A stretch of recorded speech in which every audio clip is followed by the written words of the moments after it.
MU Ashik அலி அவர்களை நாங்கள் அன்போடு அழைக்கின்றோம்.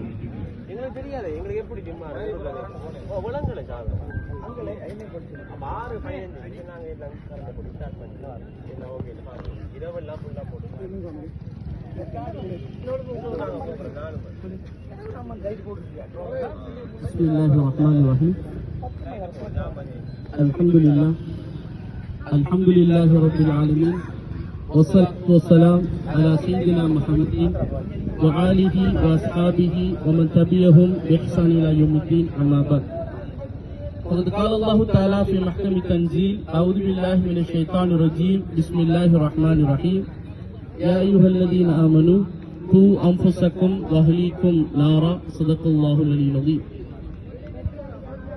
கௌரவத்துக்குரிய இந்த நிகழ்வை ஏற்பாடு செய்திருக்கக்கூடிய ஹிக்மா விளையாட்டுக் கழகத்தின் தலைவர் மற்றும் உறுப்பினர்கள், இங்கு வந்திருக்கக்கூடிய சகல மக்கள்களையும் பிடித்தவனாக அல்லாஹ் தஆலா எம் அனைவருக்கும் நல்ல பாக்கி நல்ல எண்ணங்களையும் சிந்தனைகளையும் தர வேண்டும் என இறைவனை பிரார்த்தித்துக் கொண்டு, அன்புக்குரிய சகோதரர்களே, இந்த ஒரு வரலாற்றில் முதலாக ஒரு அணி ஒரு போட்டி தொடரை நடாத்துவதற்கு முன்னால் ஒரு 10 நிமிடங்கள் மார்க்க ரீதியான சில உபன்யாசங்களை செய்ய வேண்டும் என இந்தோர் ஜமியத்துல் உலமா சபையிடம் கடிதம் மூலமாக கேட்டுக்கொண்டதற்கு இணங்க ஒரு 10 நிமிடங்கள் சில மிக முக்கியமான விடயங்களை பேசலாம் என எதிர்பார்க்கின்றோம்.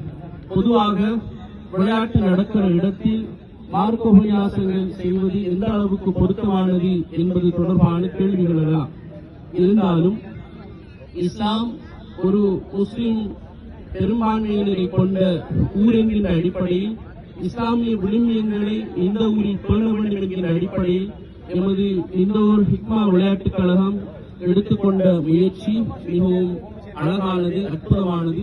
அல்லாஹ் தஆலா அவர்கள் ஏற்றுக்கொள்ள வேண்டும். பொதுவாக இஸ்லாத்தில் விளையாட்டு என்பது எப்போதும் ஏற்றுக்கொள்ளப்பட்ட ஒன்று. ரசூலுல்லாஹி ஸல்லல்லாஹு அலைஹி வஸல்லம் அவர்கள் விளையாட்டை ஆதரித்தவர்கள். உடற்பயிற்சி உடலுக்கு தெம்போடும் சுகாதாரத்தோடும் நல்ல பலத்தோடும் ஒரு மூமின் இருக்க வேண்டும் என்பது இஸ்லாம் விரும்புகிறது. உற்சாகமான மூமின் ஒரு கோழையான சோம்பேறியான ஒரு மூமினை விட மிகச்சிறந்தவர் என்பதாக இஸ்லாம் சொன்னதை பார்க்கிறோம். ரசூலுல்லாஹி ஸல்லல்லாஹு அலைஹி வஸல்லம் அவர்கள் தன்னுடைய மனைவி ஆயிஷா நாயியோடு ஓட்ட போட்டி வைக்கிற அளவுக்கு விளையாட்டு தொடர்பான புரிந்துணர்வு இஸ்லாத்தில் எப்போதும் இருந்திருக்கிறது. ஆக அன்புக்குரிய சகோதரர்களே, இஸ்லாம் எப்போதும் விளையாட்டை ஆதரிக்கின்ற, ஊக்குவிக்கின்ற, சமநிலைப்படுத்துகின்ற ஒரு மார்க்கம் என்பது யதார்த்தமான ஒரு விஷயம். ஆனால் அதே சமயம் அந்த விளையாட்டை எப்படி பார்க்க வேண்டும், மார்க்கத்துக்கு விரோதம் இல்லாத வகையில் அதை எப்படி அமைத்துக் கொள்ள வேண்டும் என்பதையும் இஸ்லாம் தெளிவாக சொல்லியிருக்கிறது.